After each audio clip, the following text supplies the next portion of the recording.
Hello friends, welcome to global online Kannada. Friends, ಈ ಒಂದು ವಿಡಿಯೋದಲ್ಲಿ ನಾವು ಕರ್ನಾಟಕ ಸೆಟ್ 2023 ಪ್ರಿಪ್ರೇಷನ್ಗಾಗಿ ಟೀಚಿಂಗ್ ಆಪ್ಟಿಟ್ಯೂಡ್ ಮೇಲೆ ಕೆಲವು MCQಗಳನ್ನು ಡಿಸ್ಕಷನ್ ಮಾಡ್ತಾ ಇದ್ದೀವಿ. ಸೊ ನೀವೇನಾದರೂ ಕರ್ನಾಟಕ ಸೆಟ್ 2023ಗಾಗಿ ಪ್ರಿಪೇರನ್ನು ಮಾಡ್ತಾ ಇದ್ದರೆ ಈ ಪೇಪರ್ 1ನಲ್ಲಿ ಟೀಚಿಂಗ್ ಆಪ್ಟಿಟ್ಯೂಡ್ನಿಂದ ನೀವು 5 ಪ್ರಶ್ನೆಗಳನ್ನು ಆನ್ಸರ್ ಮಾಡಬೇಕಾಗಿರುತ್ತೆ. ಸೊ ಟೀಚಿಂಗ್ ಆಪ್ಟಿಟ್ಯೂಡ್ನ ಬರುವ ಈ 5 ಪ್ರಶ್ನೆಗಳನ್ನು ಉತ್ತರಿಸಲು ನೀವೇನಾದರೂ ಈ ವಿಡಿಯೋದಲ್ಲಿರುವ ಪ್ರಶ್ನೆಗಳನ್ನು ಸರಿಯಾಗಿ ಅರ್ಥ ಮಾಡಿಕೊಂಡ್ರೆ ತುಂಬಾ ಸರಳ ಆಗುತ್ತೆ. ಸೊ ಅದೇ ರೀತಿ ನೀವೇನಾದರೂ ಕರ್ನಾಟಕ ಸೆಟ್ 2023ಗಾಗಿ ಪ್ರಿಪೇರ್ ಮಾಡ್ತಾ ಇದ್ದರೆ ಇಲ್ಲಿ paper 1 teaching and research aptitude ಸಲುವಾಗಿ ನಾವು ಕ್ರ್ಯಾಶ್ ಕೋರ್ಸನ್ನು ಆರಂಭ ಮಾಡಿದ್ದೀವಿ. ಈ ಒಂದು ಕ್ರ್ಯಾಶ್ ಕೋರ್ಸ್ನಲ್ಲಿ ನಿಮಗೆ ಕಂಪ್ಲೀಟ್ ಥಿಯರಿ ಲೆಕ್ಚರ್ಸ್ ಸಿಗ್ತಾ ಇವೆ, MCQ ಲೆಕ್ಚರ್ಸ್ಗಳನ್ನು ನೀಡ್ತಾ ಇದ್ದೀವಿ, ಪ್ರಾಕ್ಟೀಸ್ MCQ ಸೆಟ್ ಕೂಡ ಅವೈಲೇಬಲ್ ಇದೆ. ಇದ್ರ ಜೊತೆಗೆ ಪೇಪರ್ 1 ಮೇಲೆ 50 ಮಾಕ್ ಟೆಸ್ಟ್ಗಳನ್ನು ನಿಮಗೆ ನೀಡ್ತಾ ಇದ್ದೀವಿ. ಇದ್ರ ಜೊತೆಗೆ ನೋಟ್ಸ್ ಕೂಡ ಅವೈಲೇಬಲ್ ಇದೆ. ಸೊ ಈ ಒಂದು ಕೋರ್ಸ್ ನಿಮಗೆ ಇಂಗ್ಲೀಷ್ ಆ್ಯಂಡ್ ಕನ್ನಡ ಎರಡು ಲ್ಯಾಂಗ್ವೇಜ್ನಲ್ಲಿ ಸಿಗ್ತಾ ಇದೆ ಕೇವಲ 3000 ರುಪೀಸ್ನಲ್ಲಿ. ಸೊ ಈ ಒಂದು ಕೋರ್ಸ್ಗೆ ನೀವು ಜಾಯ್ನ್ ಆಗಲು ಈ ಗ್ಲೋಬಲ್ ಆನ್ಲೈನ್ ಆ್ಯಪನ್ನು ಪ್ಲೇಸ್ಟೋರ್ನಿಂದ ಡೌನ್ಲೋಡ್ ಮಾಡ್ಕೊಳ್ಬೋದು. ಅದರ ಜೊತೆಗೆ ನೀವು ಈ ಒಂದು ನಂಬರ್ಗೆ ಕಾಂಟ್ಯಾಕ್ಟ್ ಕೂಡ ಮಾಡ್ಬೋದು.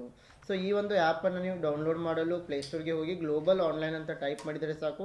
ಈ ಒಂದು ಲೋಗೋವನ್ನು ನೋಡಿ ನೀವು ಆ್ಯಪನ್ನು ಡೌನ್ಲೋಡ್ ಮಾಡ್ಕೊಳ್ಬೇಕು. ನಂತರ ನಿಮ್ಮ ಮೊಬೈಲ್ ನಂಬರ್ ಅಥವಾ ಇಮೇಲ್ ಐಡಿಯನ್ನು ಬಳಸಿ ರಿಜಿಸ್ಟರ್ ಮಾಡಿಕೊಂಡು KSET 2023 ಅಂತ ನೀವೇನಾದರೂ ಸರ್ಚ್ ಮಾಡಿದರೆ ನಿಮಗೆ ಇಲ್ಲಿರೋ ಥಿಯರಿ ಲೆಕ್ಚರ್ಸ್ ಆಗಿರ್ಬೋದು, MCQ ಲೆಕ್ಚರ್ಸ್ ಆಗಿರ್ಬೋದು, ಟೆಸ್ಟ್ ಆಗಿರ್ಬೋದು, PYQs ಆಗಿರ್ಬೋದು, ಪ್ರಾಕ್ಟೀಸ್ MCQ ಸೆಟ್ಗಳಾಗಿರ್ಬೋದು ಎಲ್ಲವೂ ಕೂಡ ನಿಮಗೆ ದೊರೀತಾ ಇದೆ. ಸೊ ನಿಮ್ಗೆ ಏನೇ ಕನ್ಫ್ಯೂಷನ್ ಇದ್ರೂ ನೀವು ನಮಗೆ ಕಾಲ್ ಕೂಡ ಮಾಡ್ಬೋದು. ಸೊ ನಾವು let us move to the questions. Here the first question is hindrance in socialisation is caused by option A religion, option B equality, option C politics, option D ಪ್ರೆಜುಡೈಸಸ್.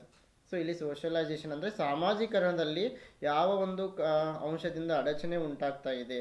Option A ಧರ್ಮ, option B ಸಮಾನತೆ, option C ರಾಜಕೀಯ, option D ಪೂರ್ವಾಗ್ರಹ. So hindrance in socialization, it is mainly caused by the prejudices. Prejudices mean these are the negative statements.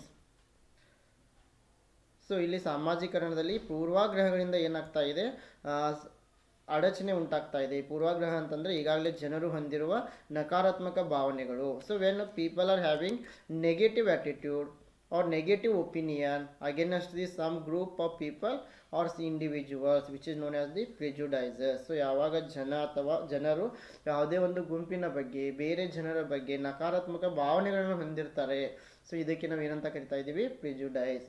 So it is preconceived opinion that is not based on concrete experience. So ಈ ಎಲ್ಲ ಪೂರ್ವಾಗ್ರಹಗಳು ಒಂದು ಜನರು ಹೊಂದಿರುವ ನಕಾರಾತ್ಮಕ ಭಾವನೆಗಳಾಗಿರ್ತವೆ ಹೊರತು ಇವು ರಿಯಾಲಿಟಿಗೆ ತಕ್ಕಂತೆ ಇರಲ್ಲ. So the already held negative attitudes can't let the individual understand the societal norms, values and belief. So ಇಲ್ಲಿ ಆಲ್ರೆಡಿ ಜನರು ಯಾವುದೇ ಒಂದು ವಿಷಯದ ಬಗ್ಗೆ, ಗುಂಪಿನ ಬಗ್ಗೆ ನಕಾರಾತ್ಮಕ ಭಾವನೆಯನ್ನು ಹೊಂದಿರೋದರಿಂದ ಆ ಗುಂಪಿನ ಬಗ್ಗೆ, ರೀತಿ ನೀತಿಗಳ ಬಗ್ಗೆ, ಮೌಲ್ಯಗಳ ಬಗ್ಗೆ, ಆ ವಿಧಿವಿಧಾನಗಳ ಬಗ್ಗೆ ಅವರು ತಿಳಿದುಕೊಳ್ಳಲ್ಲ. For example, a negative attitude against someone just because of a gender, race, religion or belief. So when people are going to discriminate any other gender or any other religion, this is the best example for the prejudices. So ಯಾವಾಗ ಜನ ಬೇರೆ ಧರ್ಮವನ್ನು, ಬೇರೆ ಜಾತಿಯನ್ನು, ಬೇರೆ ಲಿಂಗದ ಬಗ್ಗೆ ನಕಾರಾತ್ಮಕ ಭಾವನೆಗಳನ್ನು ತೋರಿಸ್ತಾ ಇದ್ದಾರೆ, ಸೊ ಇದಕ್ಕೆ ನಾವು ಏನಂತ ಇದ್ದೀವಿ, ಪ್ರಿಜುಡೈಸಸ್. The next question is, which process of communication is the best for controlling noise in a classroom? Option A, by saying do not talk. So when students are going to talk in your class, they are going to make noise. So how you are going to control the class? Option A, you will say do not talk. Option B, you are going to raise your voice above the students level voice. Option C, you remain calm and just you look at the students. Option D, continue teaching without caring for noisy class. So you don't care, you will move on your lecture. So how you are going to control it. So ಇಲ್ಲಿ ತರಗತಿಯ ಕೋಣೆಯಲ್ಲಿ ಏನು ಮಾಡ್ತಾ ಇದ್ದಾರೆ, ನೀವು ಪಾಠ ಮಾಡಬೇಕಾದ್ರೆ ಮಕ್ಕಳು ನಾಯ್ಸನ್ನು ಮಾಡ್ತಾ ಇದ್ದಾರೆ, ಸೊ ಡಿಸ್ಟರ್ಬ್ ಮಾಡ್ತಾ ಇದ್ದಾರೆ. ಸೊ ನೀವು ಹೇಗೆ ಕಂಟ್ರೋಲ್ ಮಾಡ್ತೀರಾ? ಸೊ ಆಪ್ಷನ್ ಎ, ನೀವು ಮಕ್ಕಳಿಗೆ ಮಾತನಾಡಬೇಡಿ ಅಂತ ಹೇಳ್ತೀರಾ. ಆಪ್ಷನ್ ಬಿ, ವಿದ್ಯಾರ್ಥಿಗಳಿಗೆ ಧ್ವನಿಗಿಂತ ನಿಮ್ಮ ಧ್ವನಿಯನ್ನು ಹೆಚ್ಚಿಗೆ ಮಾಡ್ತೀರಾ. ಆಪ್ಷನ್ ಸಿ, ನೀವು ಶಾಂತವಾಗಿ ನಿಲ್ತೀರಾ ಮತ್ತು ವಿದ್ಯಾರ್ಥಿಗಳ ಕಡೆ ನೋಡ್ತಾ ಇದ್ದೀರಿ. ಆಪ್ಷನ್ ಡಿ, ಗದ್ದಲದ ತರಗತಿಗೆ ಕಾಳಜಿಯನ್ನು ವಹಿಸೋದಿಲ್ಲ. ಸೊ ಯಾವೆಲ್ಲ ಮಕ್ಕಳು ನಿಮಗೆ ತೊಂದರೆ ಮಾಡ್ತಾ ಇದ್ದಾರೆ, ಗದ್ದಲ ಮಾಡ್ತಾ ಇದ್ದಾರೆ, ಅವ್ರ ಬಗ್ಗೆ ನೀವು ಕೇರ್ ಮಾಡದೆ ತರಗತಿಯನ್ನು ಮುಂದುವರಿಸ್ತಾ ಇದ್ದೀರಿ. So here by saying do not talk, yes we repeat in the same class, we say students when they are disturbing or when they are busy in talking, we say don't talk. Yes it is helpful, but the major is Here the most important method is remaining calm and just look at the students. So if you when students are making noise, if you just remain calm and just if you look at the students who are disturbing, so automatically they are going to stop making noise. So ಯಾವಾಗ ಮಕ್ಕಳು ತರಗತಿಯಲ್ಲಿ ನಿಮಗೆ ಡಿಸ್ಟರ್ಬನ್ನು ಮಾಡ್ತಾ ಇದ್ದಾರೆ, ನೀವು ಶಾಂತವಾಗಿ ನಿಂತು ವಿದ್ಯಾರ್ಥಿಗಳತ್ತ ನೋಡಿದರೆ ಅವರು ಕೆಲವು ಸೆಕೆಂಡ್ಗಳಲ್ಲಿ ಶಾಂತರಾಗ್ತಾ ಇದ್ದಾರೆ. ಸೊ ಇಲ್ಲಿ ಆಪ್ಷನ್ ಸಿ ಏನಾಗುತ್ತೆ, ಸರಿಯಾದ ಉತ್ತರ ಆಗುತ್ತೆ. So option C is the right answer. So ಇಲ್ಲಿ ಮಾತನಾಡಬೇಡ ಅಂತ ಹೇಳಿದ್ರೂ ಕೂಡ ವಿದ್ಯಾರ್ಥಿಗಳು ಕೇಳ್ತಾರೆ, ಬಟ್ ಕೆಲವೇ ಸಮಯದವರೆಗೆ ಕೇಳ್ತಾರೆ ಮತ್ತೆ ರಿಪೀಟ್ ಮಾಡ್ತಾರೆ. ಹಾಗಾಗಿ ನಾವೇನು ಮಾಡಬೇಕು, ಅವರಿಗೆ ಸ್ವಲ್ಪ ಶಾಂತವಾಗಿದ್ದು ಅವ್ರ ಹತ್ರ ನೋಡಿದರೆ ಅವರು ಶಾಂತ ಆಗ್ತಾ ಇದ್ದಾರೆ. So question number 3, dysgraphia is a. Option A, speech disorder characterized by stuttering and errors in articulation. Option B, locomotor disorder characterized by gross motor impairment. Option C, neurological disorder characterized by trouble in forming letters and shapes. Option D, psychological disorder characterized by of attention and impulsive lack behavior. Dysgraphia ಇದೊಂದು ಏನಾಗಿದೆ, option A ಮಾತಿನ ಅಸ್ವಸ್ಥತೆಗೆ ಸಂಬಂಧಿಸಿದ್ದು ತೊದಲಿಕೆ ಮತ್ತು ವಿಚಾರ ಮಾಡುವಾಗ ದೋಷಗಳಾಗ್ತಾ ಇವೆ. Option B, ಇದೊಂದು ಲೋಕೋಮೋಟರ್ ಅಸ್ವಸ್ಥತೆಯಾಗಿದ್ದು ದುರ್ಬಲತೆಯಿಂದ ನಿರೂಪಿಸಲ್ಪಡ್ತಾ ಇದೆ. ಆಪ್ಷನ್ ಸಿ, ಇದೊಂದು ನರವೈಜ್ಞಾನಿಕ ಅಸ್ವಸ್ಥತೆಯಾಗಿದ್ದು ಅಕ್ಷರಗಳು ಮತ್ತು ಆಕಾರಗಳನ್ನು ರೂಪಿಸಬೇಕಾದರೆ ಸಮಸ್ಯೆ ಎದುರಾಗ್ತಾ ಇದೆ. ಆಪ್ಷನ್ ಡಿ, ಇದೊಂದು ಮಾನಸಿಕ ಅಸ್ವಸ್ಥತೆಯಾಗಿದ್ದು ಗಮನ ಹರಿಸಬೇಕಾದರೆ ಈ ವಿದ್ಯಾರ್ಥಿಗಳಿಗೆ ಅಟೆನ್ಷನ್ನ ಕೊರತೆ ಆಗ್ತಾ ಇದೆ.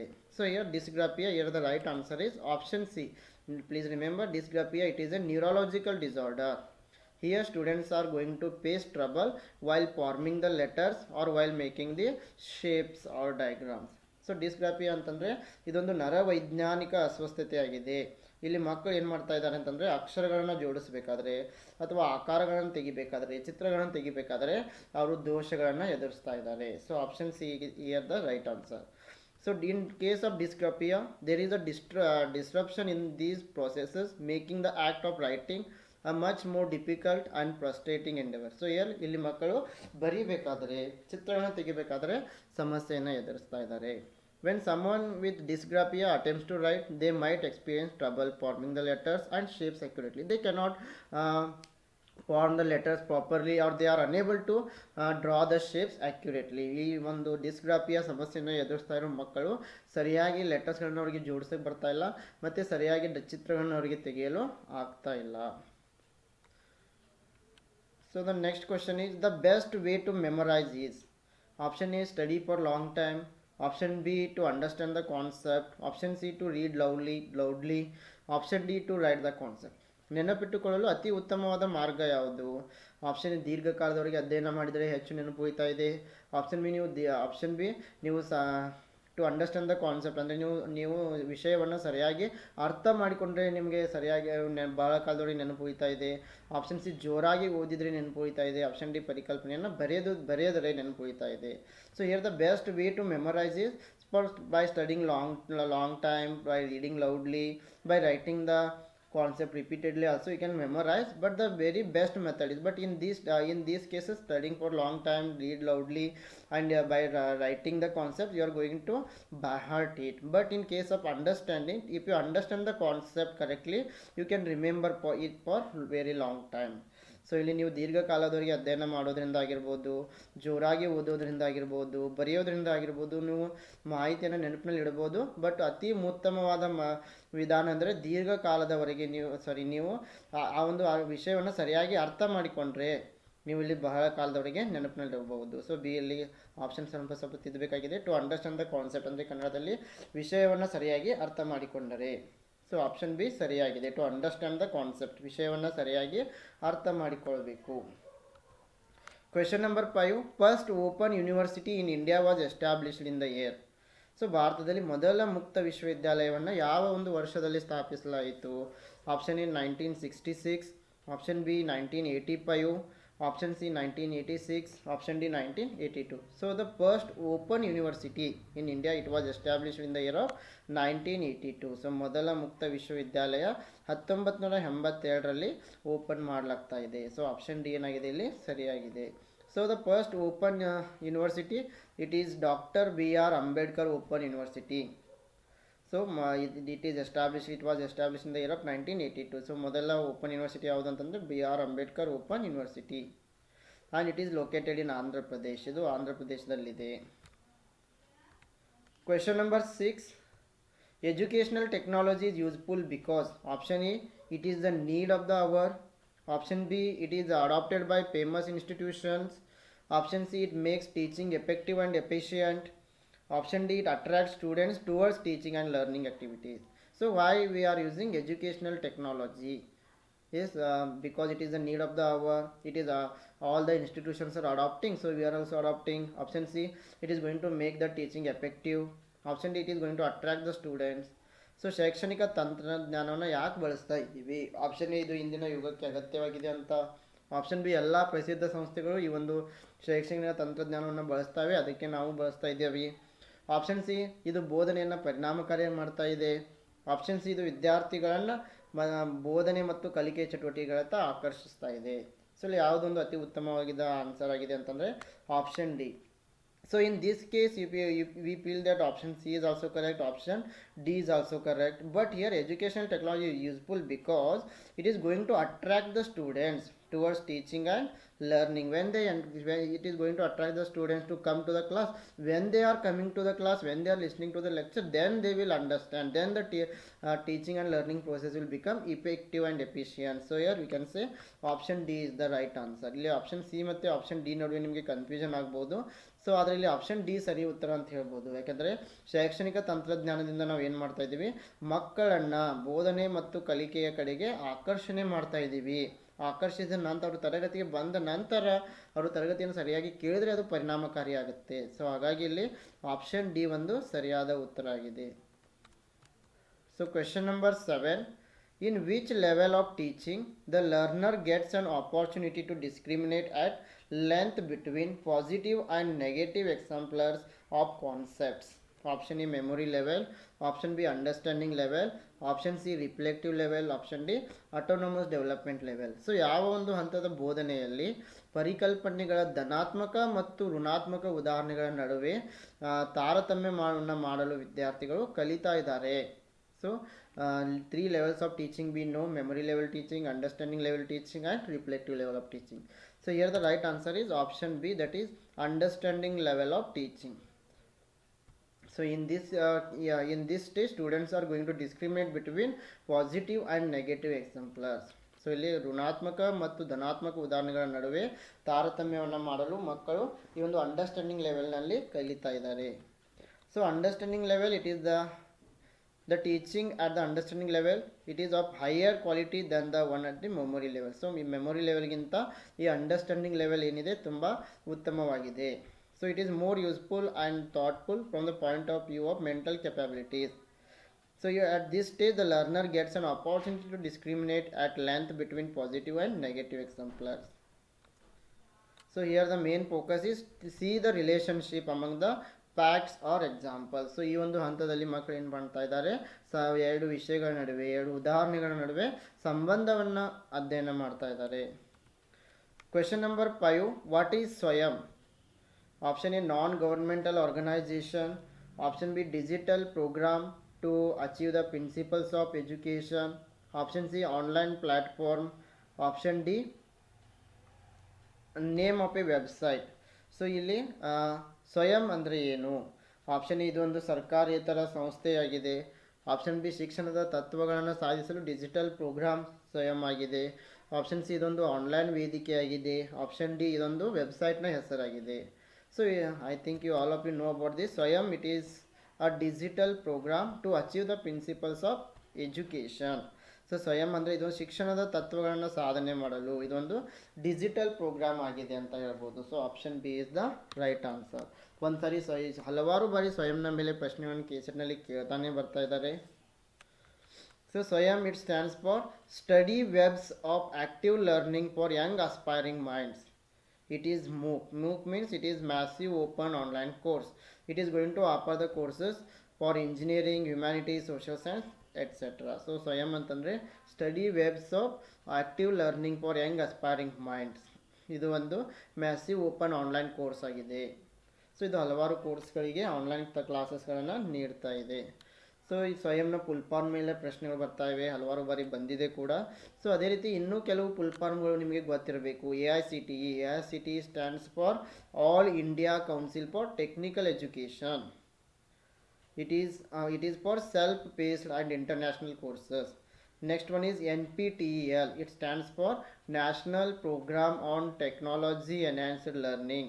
It is for engineering. Then UGC, University Grant Commission. It is for non-technical PG courses. CEC, Consortium for Educational Communication. It is for undergraduate education. NCRT, National Council of Education Research and Training. This is for school education.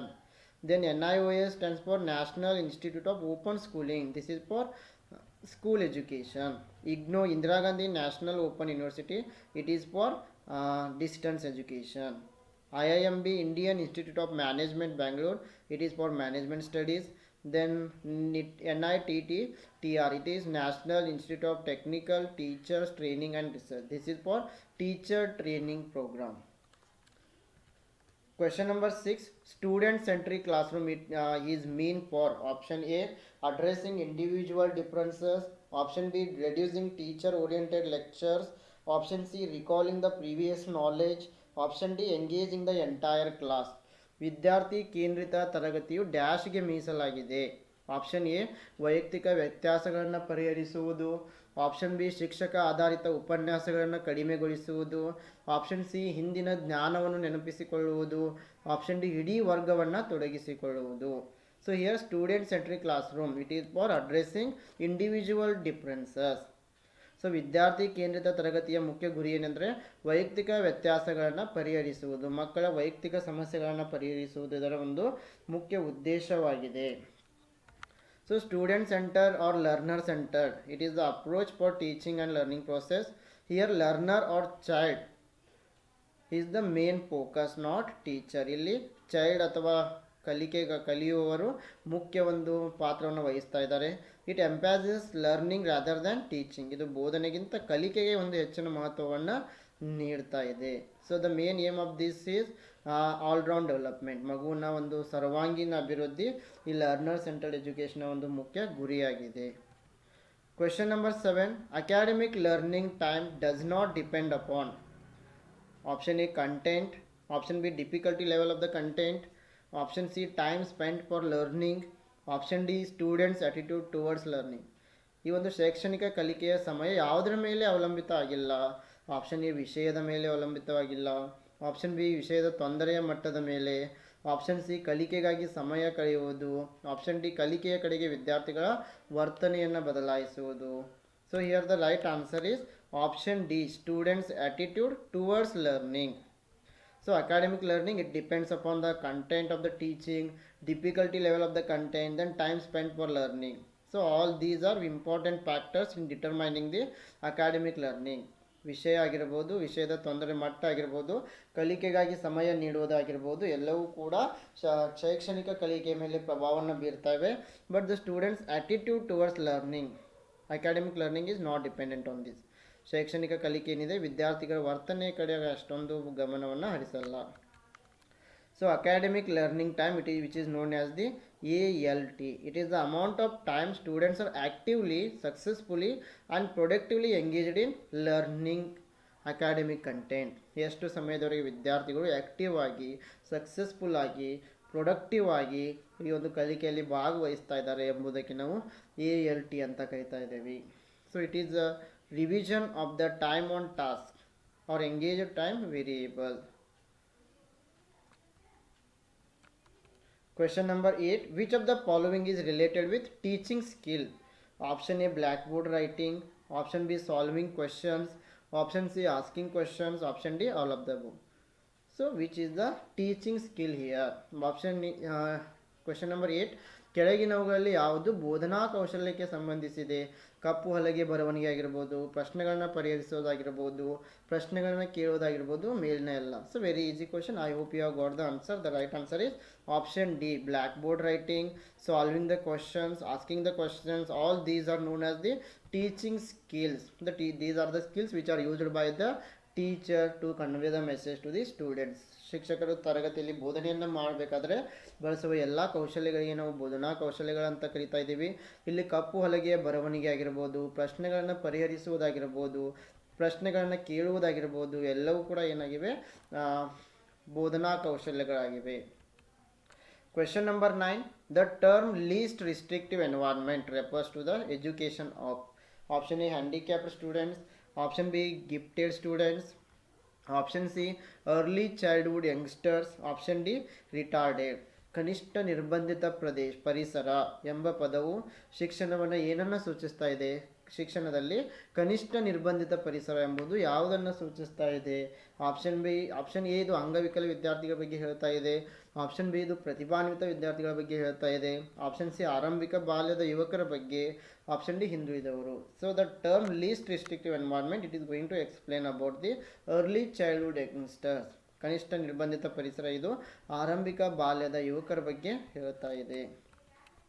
The term least restrictive environment refers to the education of physically or mentally challenged children or education of persons with disabilities. So ಯಾವೆಲ್ಲ ಮಕ್ಕಳು disability ಇದ್ದಾರೆ ಅಂದರೆ ಅಂಗವಿಕಲರಿದ್ದಾರೆ ಅಥವಾ ಮಾತನಾಡಲು ಬರಲ್ಲ, ಕೇಳಿಸಲ್ಲ ಅಂಥ ವಿದ್ಯಾರ್ಥಿಗಳಿಗೆ ಶಿಕ್ಷಣ ನೀಡೋದಕ್ಕೆ ನಾವು ಲೀಸ್ಟ್ ರಿಸ್ಟ್ರಿಕ್ಟಿವ್ ಎನ್ವೈರ್ಮೆಂಟ್ ಅಂತ ಕರಿತಾ ಇದ್ದೀವಿ. Question number 10. The major objective of education is, what is the main objective of the education? Option A reforming the society, means changing the society. Option B making students disciplined. Option C develop inherent abilities of students. Option D making students follower of teachers. ಶಿಕ್ಷಣದ ಪ್ರಮುಖ ಉದ್ದೇಶ ಏನಾಗಿದೆ? Option A ಸಮಾಜವನ್ನು ಸುಧಾರಿಸುವುದು, option B ವಿದ್ಯಾರ್ಥಿಗಳನ್ನು ಶಿಸ್ತುಬದ್ಧರನ್ನಾಗಿ ಮಾಡುವುದು, option C ವಿದ್ಯಾರ್ಥಿಗಳ ಸಾಮರ್ಥ್ಯಗಳನ್ನು ಅಂತರ್ಗತವಾಗಿ ಅಭಿವೃದ್ಧಿಪಡಿಸುವುದು, ಆಪ್ಷನ್ ಡಿ ವಿದ್ಯಾರ್ಥಿಗಳನ್ನು ಶಿಕ್ಷಕರ ಅನುಯಾಯಿಗಳನ್ನಾಗಿ ಮಾಡುವುದು. ಯಾವುದು ಶಿಕ್ಷಣದ ಪ್ರಮುಖ ಉದ್ದೇಶ? Yes, here the right answer is option C. The major objective of education is developing inherent abilities of students. So the main aim of the teaching is teacher want to develop the abilities, powers in students mind. So ಶಿಕ್ಷಣದ ಪ್ರಮುಖ ಉದ್ದೇಶ ಏನಾಗಿದೆ? ವಿದ್ಯಾರ್ಥಿಗಳಲ್ಲಿ ಅವರ ಸಾಮರ್ಥ್ಯವನ್ನು ಹೊರಹಾಕುವುದು, ಅವರ ಅಂತರ್ಗತವನ್ನು ಅಭಿವೃದ್ಧಿಪಡಿಸುವುದಾಗಿದೆ. Question number 11. In order to maintain students' progress and to modify teaching accordingly, the best method of evaluation is option A formative evaluation, option B summative evaluation, option C qualitative evaluation, option D objective based evaluation. Yes, which form of evaluation the teacher is going to use to maintain the students' progress and also modify the teaching?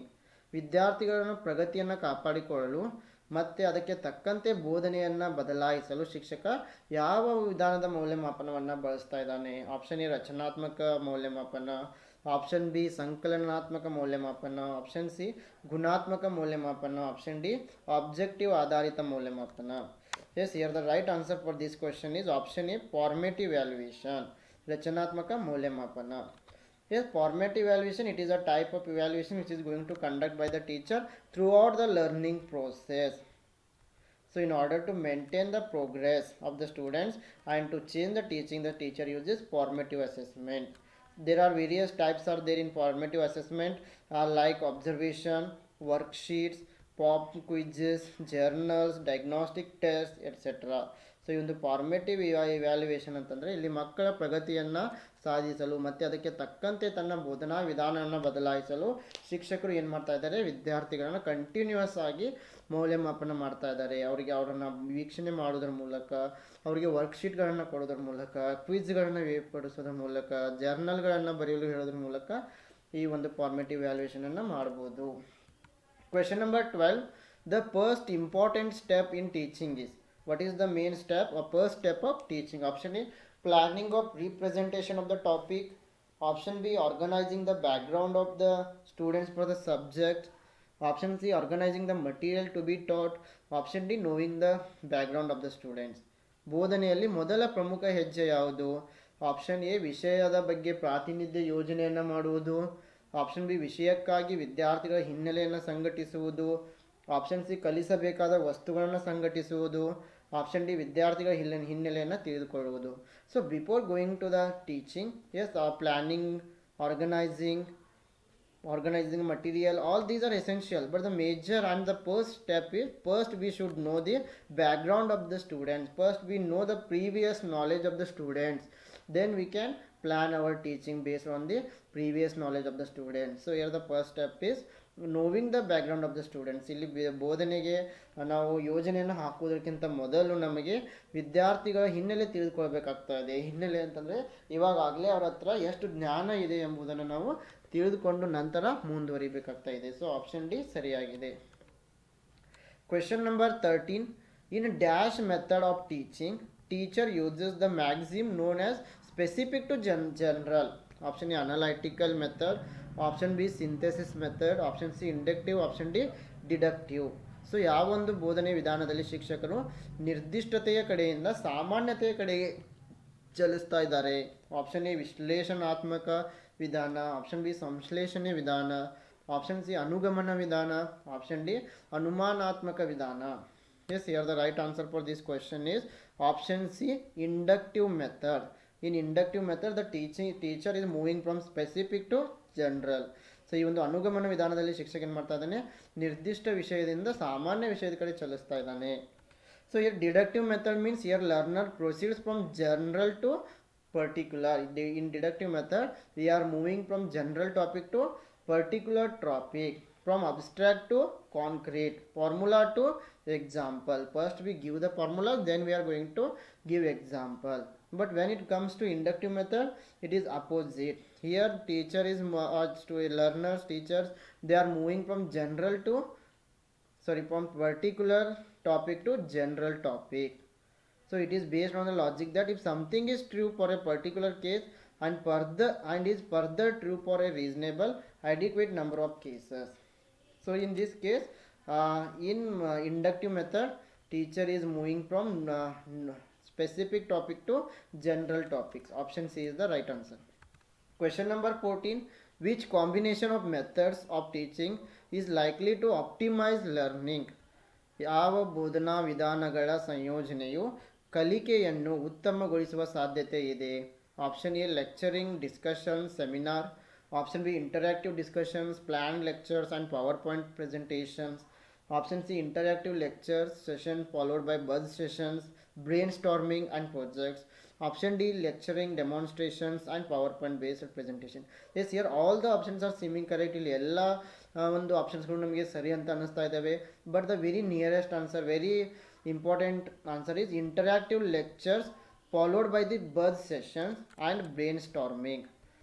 So option C is the right answer and also with project. So ಇಲ್ಲಿ ಸಂವಾದಾತ್ಮಕ ಉಪನ್ಯಾಸಗಳಾಗಿರ್ಬೋದು, buzz ಅವಧಿಗಳಾಗಿರ್ಬೋದು, ಬುದ್ಧಿಮತ್ತೆ ಮತ್ತು ಯೋಜನೆಗಳಾಗಿರ್ಬೋದು, ಇವು ಎಲ್ಲವೂ ಕೂಡ teaching ಪ್ರೊಸೆಸನ್ನು ಉತ್ತಮಗೊಳಿಸ್ತಾ ಇದ್ದಾವೆ. Option A B C A B D ಇವು ಕೂಡ ಸರಿಯಾಗಿದ್ದಾವೆ.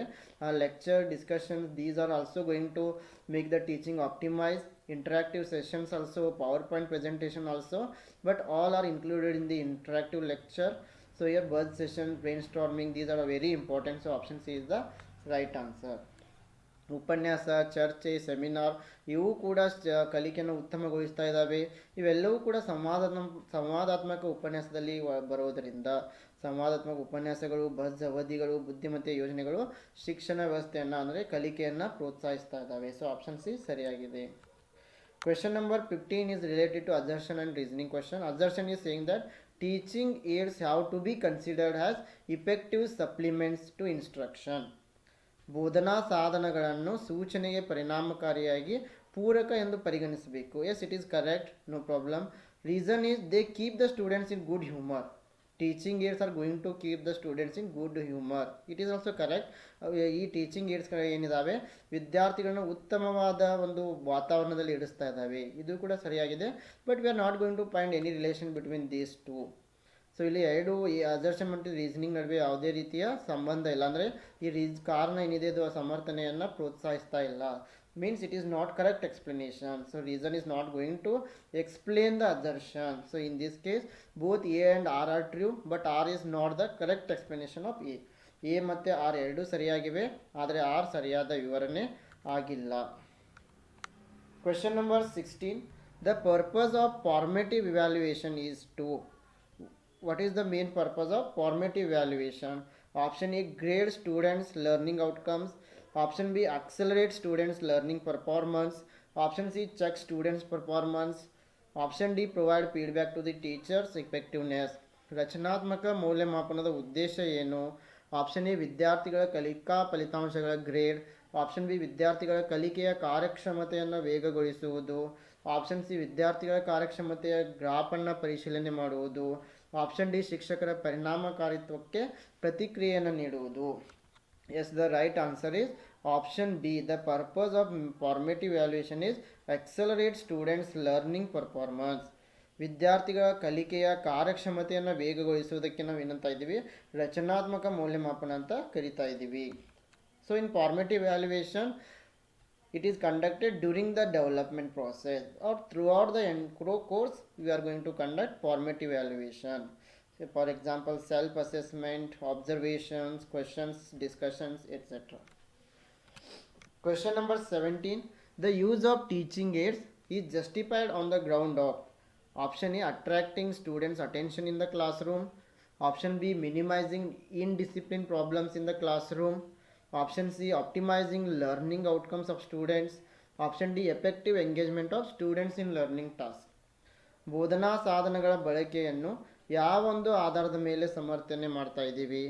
ಆಪ್ಷನ್ ಎ, ತರಗತಿಯಲ್ಲಿ ವಿದ್ಯಾರ್ಥಿಯ ಗಮನವನ್ನು ಸೆಳೆಯುವುದಕ್ಕಾಗಿ. ಆಪ್ಷನ್ ಬಿ, ವಿದ್ಯಾರ್ಥಿ ತರಗತಿಯಲ್ಲಿನ ಅಶಿಸ್ತಿನ ಸಮಸ್ಯೆಗಳನ್ನು ಕಡಿಮೆ ಮಾಡುವುದಕ್ಕಾಗಿ.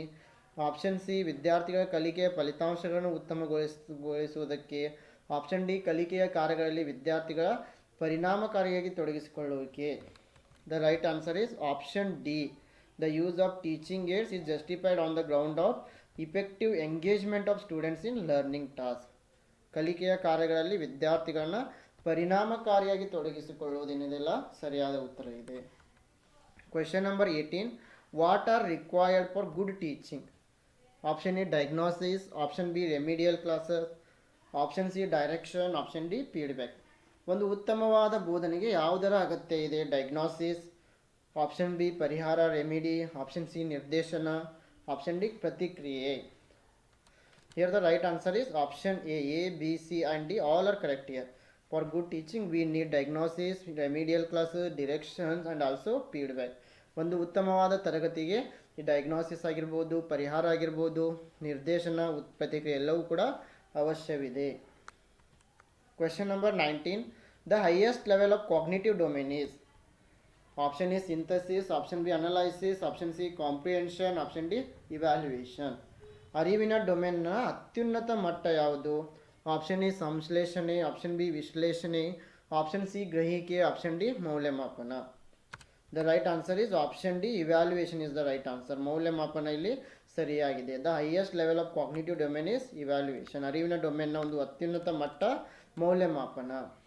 So actually according to the word version, the stages of cognitive development are knowledge, comprehension, application, analysis, synthesis and evaluation. But newly developed version is remembering, understanding, applying, analyzing, evaluating and creating. So according to this question, the right answer is evaluation is the highest level of cognitive domain. So you need to remember both the versions. The last question of today's class is: where is the first Central Institute of Vocational Education located? ಮೊದಲ central institute of vocational education ಎಲ್ಲಿದೆ? Option A, Bhopal. Option B, Mumbai. Option C, Calcutta. Option D, Coimbatore. So friend, this question is for you. You have to comment the answer in the comment box. ಈ ಒಂದು ಪ್ರಶ್ನೆ ನಿಮಗಾಗಿ ಇದೆ. ನಿಮ್ಮ ಒಂದು preparation ಲೆವೆಲನ್ನು check ಮಾಡಲು ಇದು ತುಂಬ ಅನುಕೂಲವಾಗಿದೆ. ಸೊ ಅದಕ್ಕೆ ನೀವು ಆ ಉತ್ತರವನ್ನು ನನಗೆ ಕಮೆಂಟ್ನಲ್ಲಿ ಕಮೆಂಟ್ ಮಾಡಬೇಕು.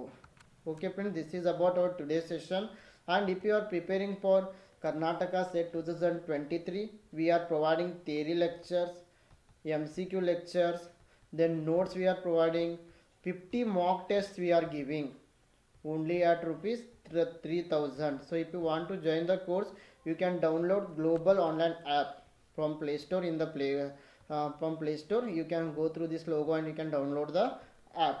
Then you can search KSET 2023, you will access the material.